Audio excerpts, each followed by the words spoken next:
Yeah, but I do think it's extremely chic to just treat your kid like an accessory.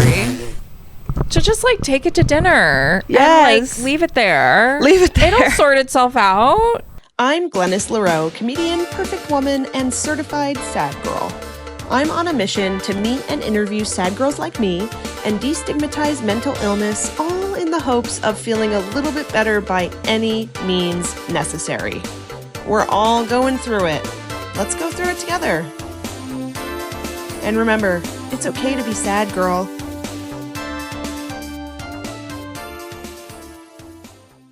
This is Sad Girl Survival Guide, the show that explores rock bottom, breakdowns, and breakthroughs one sad girl at a time. Today's guest is a dear, darling friend of mine and comedian.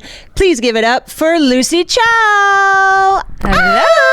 Hello. How are you doing? I'm okay. I'm good. It's a nasty, rainy day in New York. Disgusting out. And you made it here. But nothing can stop us. Nothing can stop us. We're literally girls having sex in the city. Exactly. We're both shows. Exactly. And this is kind of sad girl weather. It is. I actually really enjoy this kind of weather on a working day. Because I'm like, there's no FOMO. Absolutely. You're supposed to be miserable. Exactly. You're not missing out on a single thing. Yeah. What's that literary device? Pathetic fallacy. You know what I'm talking about? She's educated. Oh, so sorry. Pathetic fallacy. The TikTok literary girls are going to drag me in the comments if I've made this up, but it's when the weather reflects the mood. Oh, absolutely. Yeah, like when it's raining in the movie. Pathetic fallacy. I believe you. You know what? That sounds about right. If I'm wrong, I'll put the definition here. And I'll apologize I'll put a note. Never apologize. Okay, no, you're right. That is one of our stances here at Sad Girl. Never. You've never been wrong. Under no circumstances, do not ever say sorry for any reason. That is feminism. How was your long weekend? Were you able to enjoy? My long weekend was good. I saw Disclosure Day. Was it good? No. Okay. It was kind of like Hollywood blockbuster. Didn't make a lot of sense. Totally. And I loved that. Yeah. I think it's important that like things just don't make sense and you just have fun. Yeah, every now and then you got to make a multi-million blockbuster movie with aliens and have the message be love or empathy or whatever, and you forget about it. You never need to see it again. Yeah, it was kind of like alien propaganda vibes. Okay, like I'm listening. Were really nice. And they were so hot. And they made seem living on Mars really chill and progressive. And they also got the religious element in there. They were like, and God approves of the aliens. Come on. I guess he is like the one true God, universe, source, etc. And famously, they come in peace. Say that. Say that. That's beautiful. I mean, yeah, this is the issue that I had with like Interstellar as well, where they were like, the answer was love all along. And it's like, well, I wanted it to be some cool space shit. Could we get some like math in there? Get some math, get some like effects that I've never seen before. You have the budget. Wait, also though, this movie had a huge budget, and the aliens and the CGI were like kind of disgusting. Like, it was kind of like Fantastic Mr. Fox imposed on Steven Spielberg. Yeah, this is the issue that I have with all these Disney live action movies that are fully animated except for The Rock. You know what I mean? It's like they're all animated. It's like, this is live action. It's like, no, those waves are fake. There are real waves you could have used, but this is all green screen soundstage. Right. I don't know how we're kind of like going backwards in innovation, but we're making it happen. Well, yeah, everyone's so pissed off that they have to pay for 15 different streaming services. And they're like, what if all of these things were in one thing that I could just scroll through? And it's like, that's literally TV cable. Oh. I thought you were going to say that's TikTok. Oh, it all comes back to TikTok. Like, wait a minute. That's perfect. I just had an idea for an app. I saw Toy Story 5. Okay, how was it? Pretty good. Really? It was a little bit of a softball on the iPad kid stance because obviously it's still Disney. They're like, we can't actually say they're bad. No, those kids need to be on Disney Plus. Those kids need to be on Disney Plus, dissociating, etc. But they did kind of show it in a light where it's like, people who are just in the dark, lit up by their devices, are so disconnected from people. And then there's like a little element of cyberbullying, an issue close to my heart. Are you the cyberbullier or the bully? Imagine if I was like, you're like, I'm very passionate about cyberbullying. About doing it right. Okay, about hurting some feelings online. And hey, maybe that is who I've turned into in my adulthood. In the comment section. I do think there are some people that we've decided it's okay to cyberbully. Of course. Oh, yeah. No, and I was an innocent victim as a child. Oh, no. And then, and that sort of shaped my self-esteem for my whole adult life. Sure. But now as an adult, if someone's being stupid in my comments, I'm like, please. Wait, what were read they you doing down to for you? filth. Glennis. So, okay, here's the story. And I will name full government names. So when I lived in England, I went to an American school for a while. Okay. And then I changed schools because we were like expats and my dad lost his job, and then I went to a different school. And after I had left that school, this was peak MySpace era, okay?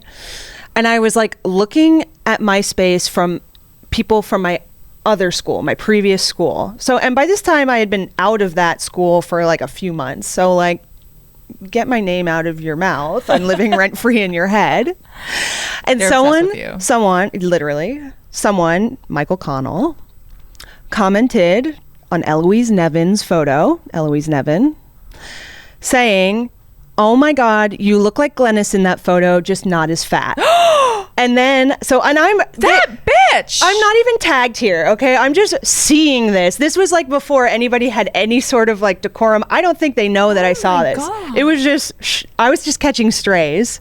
And then Eloise goes, "Oh my God, no, I don't, you asshole. Tell me which one so I can delete it." Oh my God. And then Emma Singleton, not involved in the conversation at all, chimes in, "OMG, haha, you do." And I saw this and I like froze. I was just on my computer. I like froze and I like went downstairs. I was like dissociating completely, started crying on the couch, and then like stopped crying and then like put on my sneakers and started running. And I was like, this is the day zero, patient zero moment of like all my body image issues. And that's the contagion. That's the contagion. Was hour zero. Michael, Eloise, Emma, I've never forgotten about you. I've never forgotten what you wrote. It's ingrained in my brain. And one day I will find you. And one day I will confront you. And I will make you feel terrible. And I bet you anything, I'm more snatched than you now. So eat shit. Fuck off. I hate you. Say that. Should we hire... But it's all good. Should we put a curse on them? Yes. On Etsy? The Etsy witches. That's an amazing idea. They have a really, really successful hit rate. I think we should go do this, but we can do this later. But okay, forget also, it. Michael's definitely bald now. It's fine. I'm pretty sure he was dealing with a receded hairline in the 8th grade. This was 8th grade? Yeah. So they knew better. They knew better. I thought you were just going to say like, oh, I got kicked off of somebody's list. Do you remember the MySpace top 10? That was kind of like bullying 101. That was like passive aggressive. That was passive. I mean, it was so hard to choose, to make your selections. Well, Tom always was number one. Of course. Where is he now? On Raya, probably. I'm Tom. But enough about me.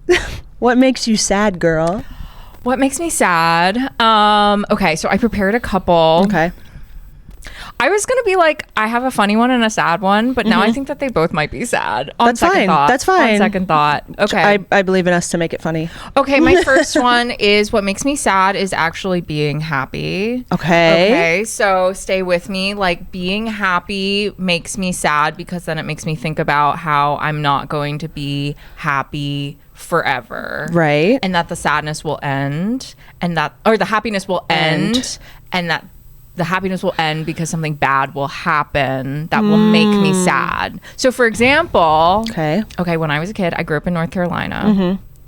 We didn't have a lot of money, but we would go on one vacation, which was a road trip to Greensboro, Emerald Point, Wet and Wild, the most disgusting water park you have ever seen in your goddamn life. And it was like euphoria. It was like heaven for me. I would literally get in that disgusting wave pool. I would ride the waves for like 4 hours, ecstatic. By the time I get to the grossest lazy river, the water wasn't even clear. I'm gonna be honest with you, the water wasn't even clear.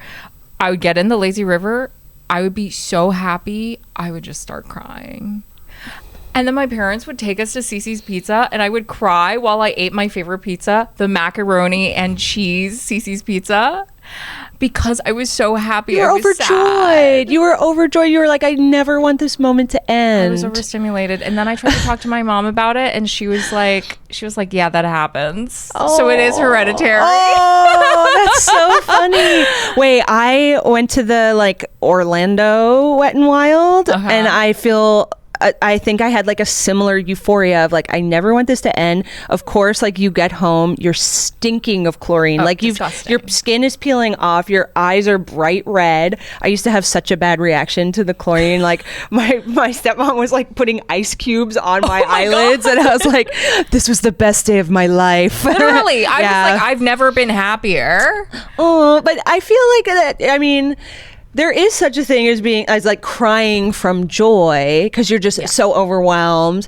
And I wonder if like the assigning the meaning of like, well, it just means that the happiness is going to go away. Is that like more of like an adult like purview on it kind of? Because you're like more aware of the horrors, as it were. The horrors do persist, and I do think that is what it is. Yeah, because as a kid, you're just like, oh, like I don't know why I'm so just overcome. Yeah, I'm like, yeah, I do think that is part of it. I think it is the adultification of the child's mind, kind of growing pains. Yes. Except why I experienced that when I was 7 years old, I cannot explain. Right. No, and that's so real. Well, I mean, the happiness and the they can't exist without the other. Exactly. It's like the light and the dark, the love and the hate, the yin and the yang. Like it's like they have to exist so the other one. But it feels like maybe your sadness is taking over the happiness. I don't know. I think it's more like now I can embrace the waves. Yes. Of the sadness into the happiness. The wave pool. And then I'm getting in the wave pool. I also, by the way, sorry, total tangent, but totally did you know that the reason chlorine has that smell is because it only has that smell when it touches pee. I knew it. I mean, it's in constant contact with genitals as it is. And that's something to think about. And that's community. All right, peeing in the pool comes up a lot on this podcast. You wouldn't believe it, but were you ever afraid of the wee see or whatever? What is that? Where it's like if you pee in the pool, there's a color reactive dye that No. Okay, I thought this was a myth. I thought it was a myth too. That people told to scare kids. That's what I thought too, because it would like cause it would create like a red trail behind you or something. Have you ever actually seen it in action? No. I don't think it's real. Snopes.com, get in here. Ask Jeeves. Ask Jeeves, he'll know. Is that still on? I think so. Okay, well that's like, that feels like almost like an existential quandary that you've had since quite young. Yes, and the dread is hereditary. It's kind of it's been there since I was a kid. It from you said your mom? Do you think it's like mainly the women in your family, just the maternal side? Okay, this is kind of amazing because this was my second Girl What Makes You Sad. Okay. Every day I start to look more and more like my grandma. Sweet. The one that we don't talk to anymore. No. And it is I think one of the most beautiful things about being a woman and being a girl is that you come from a long line of girls. And unfortunately, I am finding out that being a bitch is hereditary. How so? It is genetic. I'm afraid it's genetic. Two things. Every day I wake up and I realize I'm becoming more and more like my mom. Sure.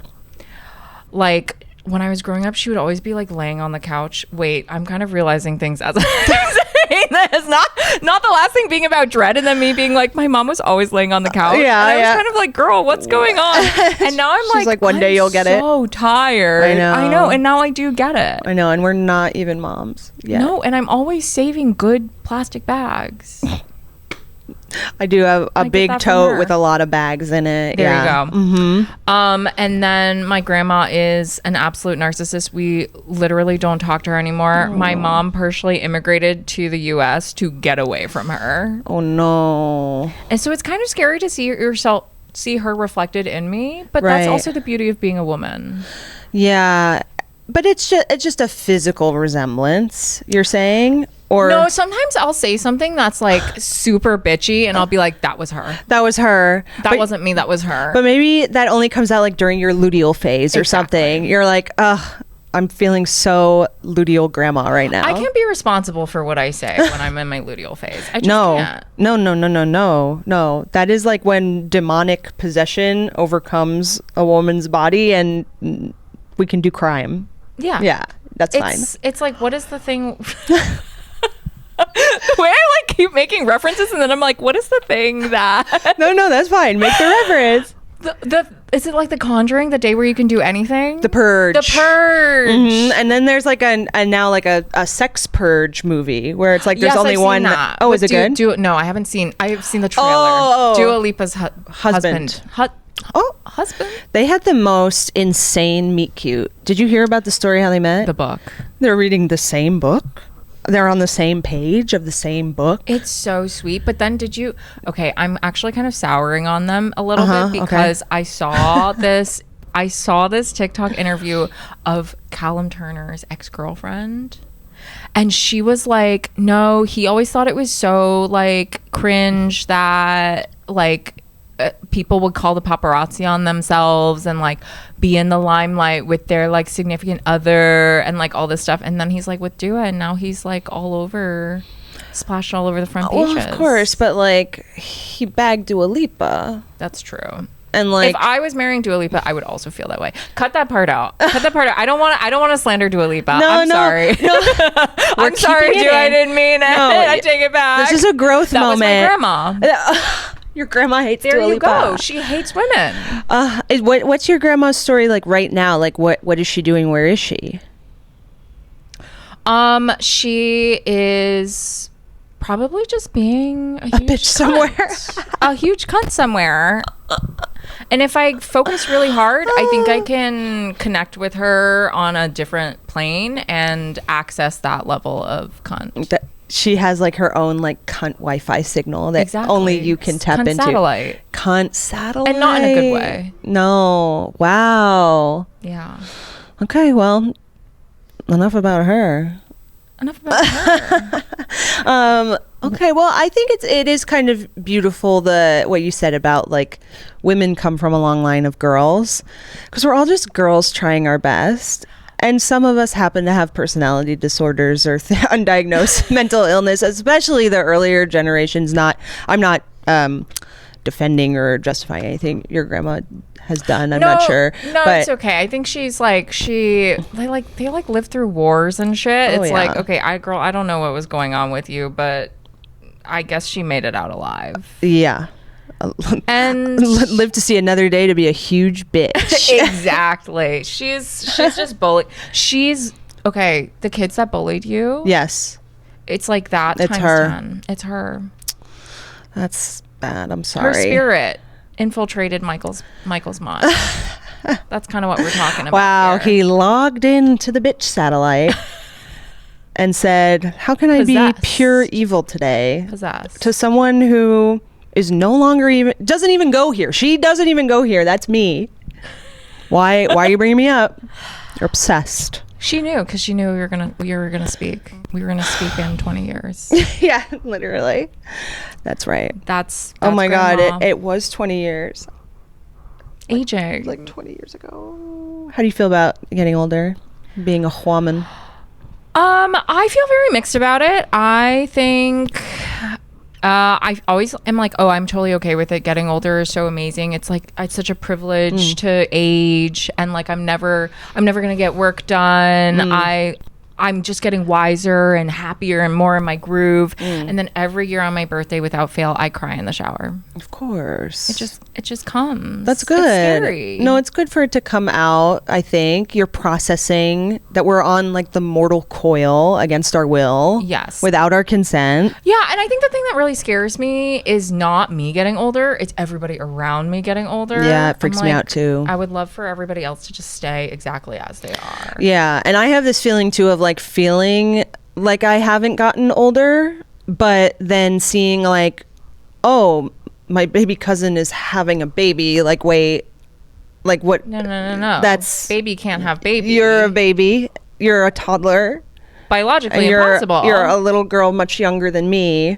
So how could you be having a baby? Like, it's so hard for me to like process these changes and then be like, whoa, okay. And then I look in the mirror and I'm like, whoa, okay. Look at your life. Oh, okay. You know what I mean? Exactly. Yeah. I'm doing a lot of okaying. Yeah. No. I think it makes sense. And yeah, it's also what's freaky about people having kids. Do you ever think about this? I know this is how genetics work, but are you ever just like, wow, you look exactly like your mom? Oh yeah, that's so freaky. And then it's like, if you knew them when they were a kid, then you're looking at their kid and you're like, wait, I knew you when you looked like that. Yeah, weird. And that's genetics. That's literally genetics. I know, it's really freaky. No, I don't like it, but I don't know. Do you want to have a kid? Oh my God, I was about to ask you the same thing. Okay, me and Danny, my fiance, have been talking about it a lot. Yeah. And I was very no when we started dating, and then he was very yes, because wow. Boys are just like, I want to be a dad. Like 100%. Because being a dad is literally just like someone else gave birth and I'm a dad. And then like people are like, oh my God, you're so amazing if you babysit your kid. Right. It's amazing. But now we're kind of thinking maybe if the stars align, okay, and we find a way to make money, right, and we find a way to have a house, have a house. Yeah, I don't know. We're in literally the exact same boat. I was never like hardline no, although TikTok was scaring me for a minute. And the girl with the list. Yeah, the girl with the list, and then just in general, a lot of like, it's not what you think it is, like, and whatever. And I'm like, I think I understand the hardships, and I do also see the benefits. So, but the financial strain is crazy. And then same with my boyfriend. He's just like kind of like, yeah. And then like when we have a baby, like it's like very like, okay, you realize like the strain on my body is crazy. When I literally destroy my body. And I'm like, are you willing to pay for the tummy tuck or the laser to like fix the scars? Like any of that, is that in the budget? Because it matters to me that I feel good in my skin. So I don't know, but there's so much more to it than just the vanity factor. Obviously, the vanity factor is definitely the most important thing. Mama needs facelift. Mama needs to be snatched for her revenge tour on Michael, Eloise, and Emma. Yeah, I have a friend who's pregnant now, and she is a woman living in the world who has had body image and eating disorder stuff, and she's like, it's really triggering that like my clothes don't fit. And like even if you logically know this is temporary, I'm literally building the miracle of life in my body, and once it's done, your body will be different, but like it's not impossible to bounce back. It's hard, and she is having a hard time with it, and that is upsetting because I'm like, you're like, there's no being like, oh, no worries, girl. It's like, no, you literally you're gonna keep growing, you're gonna keep stretching out until that thing is alive, hopefully, like God willing. And we've been so programmed to like hate even the best version of ourselves that like when we're literally giving the miracle of life, we're still like, I I don't fit in my jeans. Yeah. Which is like so upsetting. It's fucked up. I know. It's fucked up that they did that to us. Yeah. But also, like, the way you said that, I just, like, if 100% is like, yes, I'm definitely having a kid, I feel like I just slid back a couple points. Sorry. The way I can't even throw away my high school jeans because I'm like, well, maybe someday. One day. Maybe I'll need them. It's like, girl, you're not going to need those. No. I'm not going to have a 16-year-old body ever again. It's kind of like not the way the world works. No. But that's like what pregnancy is. You're like, girl, that body's kind of gone. That ship will sail. And then you'll have a screaming, inconsolable infant for 2 to 4 years. All right, we're back to no. I'm so sorry. I feel like you like invited me on your podcast, and then I was like, no. And I was like, I'm so happy that I'm sad, and also chlorine is pee. Chlorine is pee. My grandma is a demon. And we'll never have kids. No, I mean, it is true. Like, you do see a child in public sometimes that's like, oh, and that's birth control. That is birth control. Like, the behavior of some of these kids out there really will put you off wanting to have kids. But even the good ones, it's like, okay, so my upstairs neighbor, they had a baby like a year ago, and I've been watching this baby, listening to this baby grow up. Okay. Because at first the baby would just cry inconsolably all the time. Tough. Yeah, that was tough. And then it started speaking, and it would go, mama. Mama, like all the time. Nonstop. They don't tell you that when you learn how to speak, you kind of only know 2 words and you're using them judiciously. Right. And then it started running. The way I call it. It started running. Yeah. And then it got a bouncy ball. Oh. And it's like, I see this kid in the hallway, and I'm like, you are so sweet. You are such an angel. But the kind of schedule that this kid is on is like demonic. Yeah, that's really tough. And that'll make you question. I mean, it is like you do have to expose yourself to the realities of certain things to be like, all right, that's how that is. That's how that works. And that's what I need to brace myself for. And I do definitely think, like, I don't know, there's people who I see with kids and I'm like, wow, like, looks kind of fun and looks kind of chic, but it's like you're just seeing kind of like the best moments on social media or whatever. Yeah, but I do think it's extremely chic to just treat your kid like an accessory.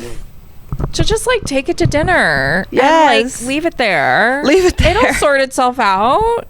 Wait, have you seen that meme that's like how it feels when the kid screaming and crying and running through the restaurant hits its head on the table? It's the best feeling in the world. And it's like euphoric. The dolphins. Yeah, it's like the whole like waterfalls and like a beautiful yeah. It's so true. It's like, well, that's that. Like there is a God. Yeah. She is listening. Yeah, I don't know. I think we have time to decide, and we should sync up and have really cute little Asian babies. Sorry if that's weird. Sorry if that's weird to say. Yeah, I am actually. That is actually a fear of mine. Is that I'm contributing to the illness of Wasia. No, why the illness? I think it's not my place to speak on this. Okay. It's not my place either. I don't want to put this out into the universe. Okay. It's not my place either. Stop the camera. Okay. I'll tell you off camera. Dirty water bottle. Isn't this the most beautiful water bottle you've ever seen? Oh. Click clack. Click click. It's really satisfying. Really satifying. Open this really close to the mic. Is that ASMR? That's ASMR. And then giving it a nice. Wait, were you in the city for the Knicks? Oh my God, yes. What did you do? I fully became okay, I went to a college where there was a lot of basketball, but then like I let that part of me die, and then it was reborn when the Knicks entered the finals in kind of a big way, and I became an absolute bandwagon fan. Of course. This is how bad it was. I couldn't get my hands on any Knicks merch, so I literally bought a Sharpie before Game 4. I went into a FedEx bathroom and I wrote Knicks on my white tank top. Yeah. And it was incredible. It's beautiful. Speaking of euphoria, I've never experienced euphoria the way I did when the Knicks were in the finals. No. And now my TikTok feed, it's like I'm like a 16-year-old boy. Okay. All I'm getting are post-game interviews. Sure. Yeah. I know all the players. Yeah, of course. I know their stats. I know when their contracts are up. Yep. Yep. There is a my TikTok feed is similar. My boyfriend's like, you literally know ball. And I'm like, okay, hottest thing you've ever said. But there is a girl angle that kind of knows that you're looking at them a little like, you know what I mean? Oh yeah. Like I got like a compilation of Josh Hart before he was on the Knicks trying to get high fives from his. And I was like, and he would do this. Give himself the high five. No, it broke my heart. And I'm like, I bet this is being fed majority to women. Yeah. The girls are smashing the like. They're like, hey, dap him up. I know. And do you know he's married to his high school sweetheart? Yes, and so is Jalen. Yeah. Yeah. And he has twins. They're so cute. And have you seen the videos where Josh Hart's always trying to stick his finger in Jalen's ass? Yes. And he did it when they won the in-game tournament. So when they won the Eastern Conference Finals, Jalen like covered his butthole, which is so funny. I'm like, they're obsessed with each other, but they also pretend that they're not best friends, which is such a good bit to be like, I don't know, I guess. Like they're like, I like you, I guess. Yeah, like they're always trying to get them to admit that they're best friends, which is the most boy thing in the world. Yeah, but you also know that they know nothing about each other. They're best friends. They spend like 20 hours a day with each other. They're training. They're having dinner together. They don't know a single thing. Where did you watch?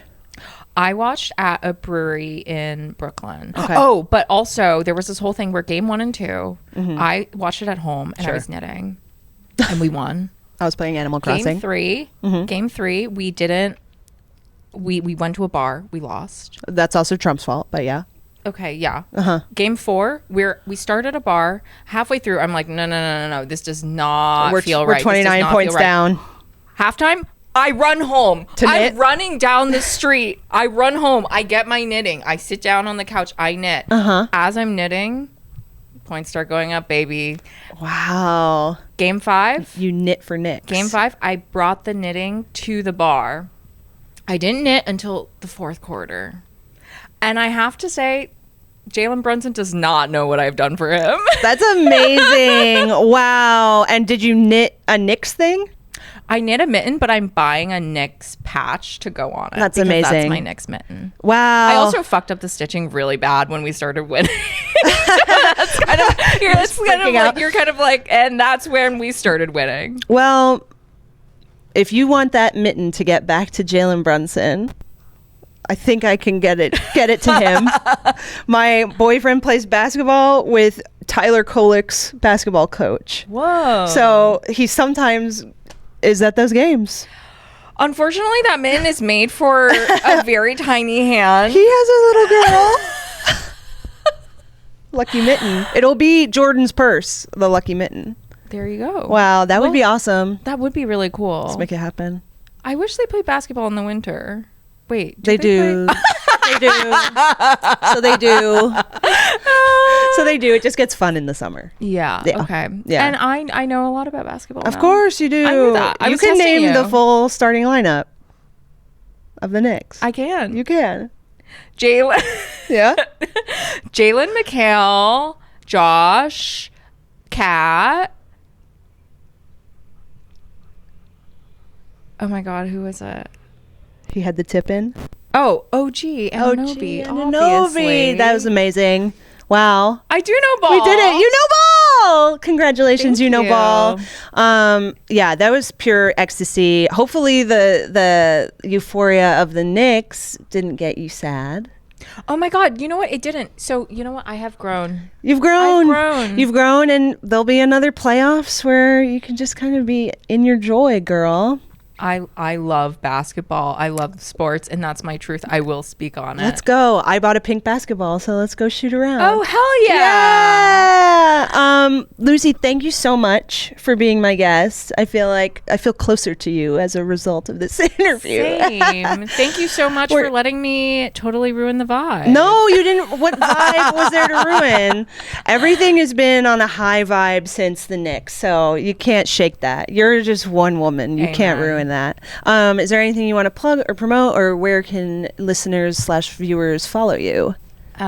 You can follow me at lucy.chao, CAO, on Instagram, all the places. Mm-hmm. And I'm working on my solo show called Regulate This, about the year that I learned how to shoot a gun. I'm progressive, don't worry. So look out more for that. Yay! Well, thank you so much. And remember, it's okay to be sad, girl. Bye. Bye.